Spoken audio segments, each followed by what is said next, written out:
And pursuant to Council's direction, yes. Yes. Okay. And can I know, so if in fact the Ombudsman is not given, since the scope of her work has, and her office, or the office of the Ombudsman, because it isn't just the current Ombudsman's position, but that office has not grown substantially as a result of the change in the scope. Is that correct? I would have no information regarding that. I'm not in a position to answer that question. Well, maybe the Ombudsman can answer the question then. She's right here. Is she here? She's here. She's here. Time's up, I'm sorry. What was your question? Councillor Layton. Thank you very much. I have questions to the Ombudsman and the Integrity Commissioner. And this is similar to Councillor McConnell's line of questioning around, I believe it was a $200,000 recommendation that was being made to Budget Committee, but that's since been, that recommendation has changed. Can you enlighten us as to how that will impact your duties as an accountability officer?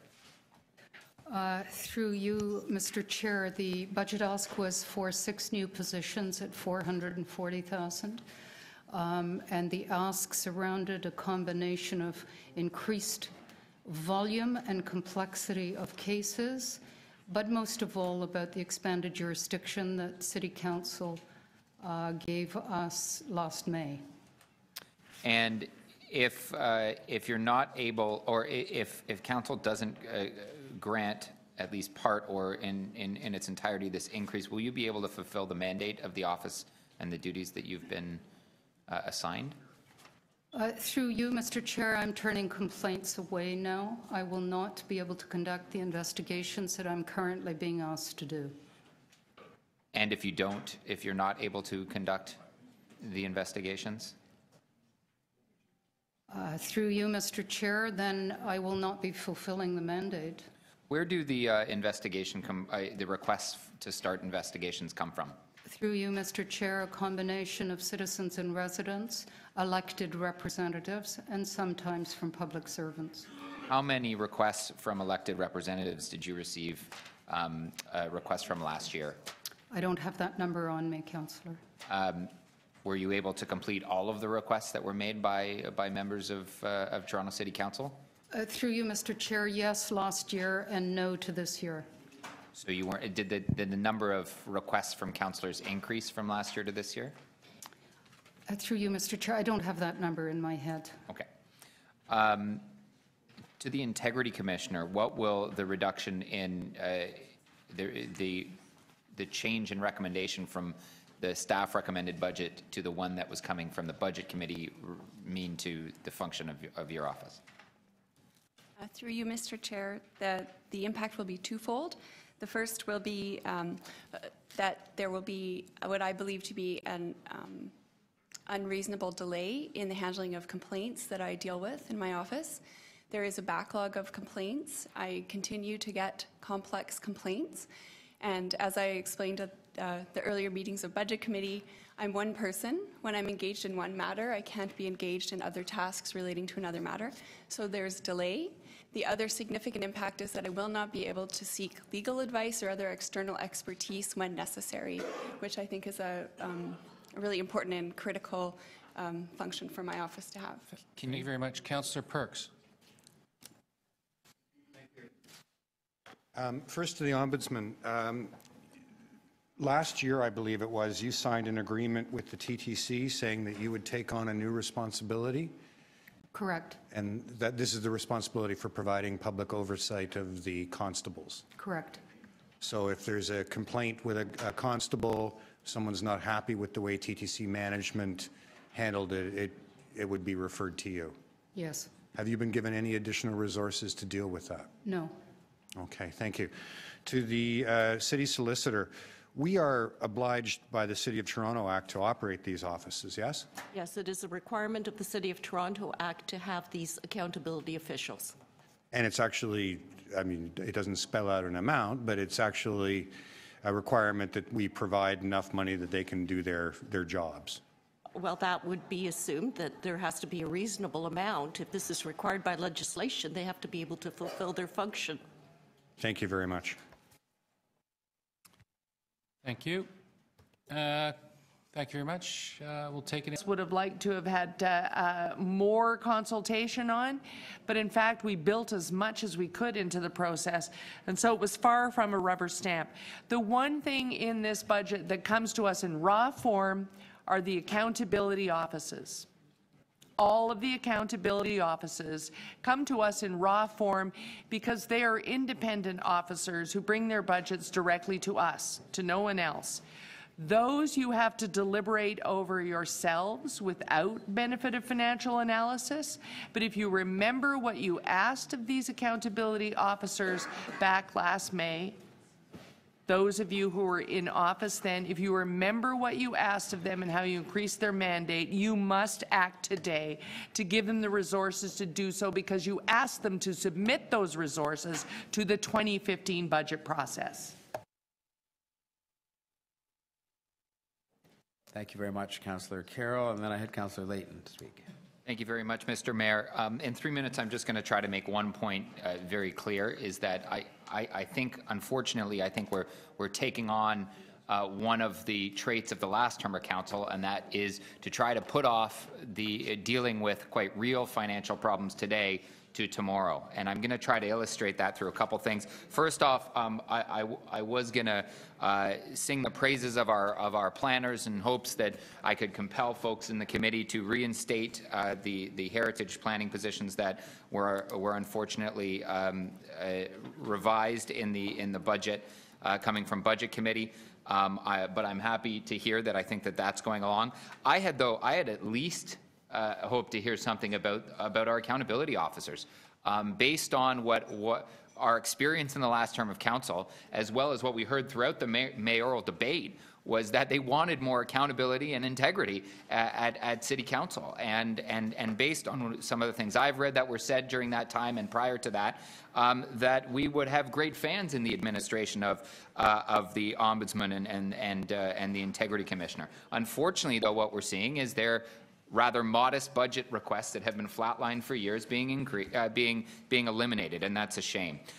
Most of the savings that we've actually found in this year's budget and accommodating the increases in our base budget are being found by tightening things up, the projections up. They're not about finding new money or new efficiencies. It's about making projected actuals. So in the 25 million, you see about 2/3 of it are a result of just tightening things up. We then also shifted a bunch of money from our waste budget into from our waste budget that's actually tax supported from the rebate back into the operating tax supported budget. So this is key. And the issue is that when we're looking at this, the issue that we looked at was a number of different departments in a number of different areas, and we had those under consideration. But it came down to planning, which was one, and the other area, which were the oversight bodies and the accountability officers. And what we looked at was there's changes that have occurred. There's new representatives in those bodies, and we also have some changes in scope, and we have changes in going from part-time to full-time. So that was all considered when we looked at that. But the issue is that within 8 months, we're going to be starting the review for 2016. And again, we felt that in reviewing those accountability offices, that they could maintain their current staffing level and that we would review that in the 2016 budget. So that was the impetus of the two motions that were moved by myself on behalf of a number of the members of Budget Committee. So I'm going to be supporting Councillor Shiner. I did speak with him at length over the course of the past week, along with other members of the Budget Committee, on reviewing the staff in the planning department and allowing those to proceed. The issue with my motion is that we need to review. We need to see what's going on with all of these studies, heritage studies, and whatnot. We need to review that through the chair and through the planning, and make sure that we know what they're doing. Sorry, I'm going to be done now. I just want to remind you that it's 3 minutes, not 5 today, so Okay. you just have to, if you could Yes, wind so up. I'm going to wrap up, but I'm going to say that I'm going to be supporting that motion, and I hope that the chair has a thorough review as that comes through. Thank you, Councillor Bardinetti. Speaker, with respect to the budget as a whole, I won't repeat what I said at the outset, except that I will repeat the thanks to the members of the committee and members of council who have contributed to the discussions today. And to say, I guess I do want to respond a little bit to the suggestion that everything could be resolved here, if I can put the resolved in quotes, through tax increases, because we've heard a lot of comments today, and I think they're comments that are appropriately sensitive, or at least making sure we're sensitive to the fact there are people out there who are struggling, and that it is a balance that we've had to achieve and that we're trying to achieve here and at the council coming up between tax increases and financial burdens on people, both young and old and in between, versus investments in capital, both human capital and hard capital. And we've got some hard work ahead, but I just want to say that I reject you know, the kind of dark, foreboding pictures of a situation that we're in for 2016. I haven't been here for long, but I've been watching this place very carefully for 25 years, and I don't think there was one year in that 25 where there weren't these dire predictions of financial, you know, imminent financial disaster because of the size of the challenge that was in front of us at the beginning of the process. And frankly, when most of those predictions were made in prior years, they were a lot further along in the year than we are now. I've said before for myself, and I know Councillor Crawford said it earlier on today, that we're going to begin work on the 2016 budget the day after this one is approved by the City Council. And I think that gives us time, if we do this in a concentrated, focused way, to make sure that we don't put ourselves in a position of a false choice, because the false choice, you heard it, presented to you earlier today, wasn't just a much bigger tax increase for this year, but as was said in those remarks, a similar tax increase next year, and the year after that, and the year after that. And I'd say that we can, I believe, exercise the discipline of allowing ourselves a tax increase at or below the rate of inflation and continue to invest in people. Will that require some additional investment by the other governments in this city and things that it needs and things that, frankly, they need to make sure that we can be fully contributing partners with them in the economy of this country and in the social well-being of 3 million of its residents? Yes, it will. Will it involve us making our own efforts to run our own government better, which I'm absolutely convinced we can do? Absolutely.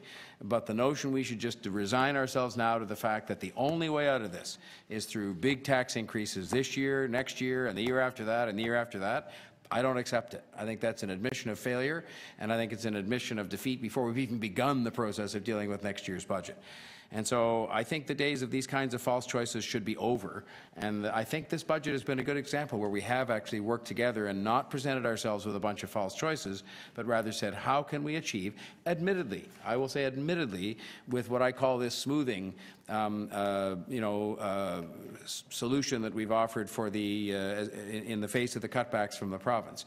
But I think that putting that aside, that we've worked well to find ways in which we can limit the tax increases on people and at the same time invest in people and invest in the capital of the city.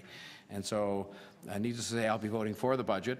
We'll deal with all the various motions as we go through, but I think this is a budget we can be proud of because it does respect people and their money, but it also respects the need to invest in this city and to make sure that we can build it up and build up the people within it, especially those who need a little bit of extra help.